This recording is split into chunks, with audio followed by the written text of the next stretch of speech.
মুসাফির রাতের বেলায় মসজিদের বারান্দায় শুয়ে আছেন। এমন সময় এক চোর মসজিদের মাইক চুরি করে নিয়ে যাচ্ছে। তখন সেই মুসাফির পেছন দিক থেকে চোরটিকে শক্ত করে ধরে চোর চোর বলে চিৎকার করতে থাকলো। তাদের চিৎকার শুনে এলাকাবাসী এসে দেখতে পান দুইজন অপরিচিত লোক, আবার দুইজন লোকই একজন আরেকজনকে চোর বলে চিল্লাচ্ছেন।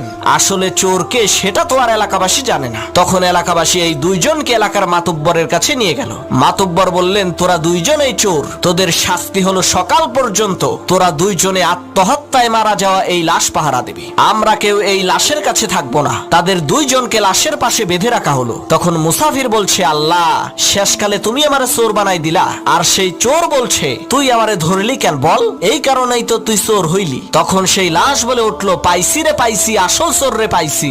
লাশের কথা শুনে চোর আর মুসাফির প্রচন্ড ভয় পেয়েছে। তখন লাশ বলে উঠলো, আমি মরি নাই, মরার ভান ধরেছিলাম আসল চোরকে ধরার জন্য।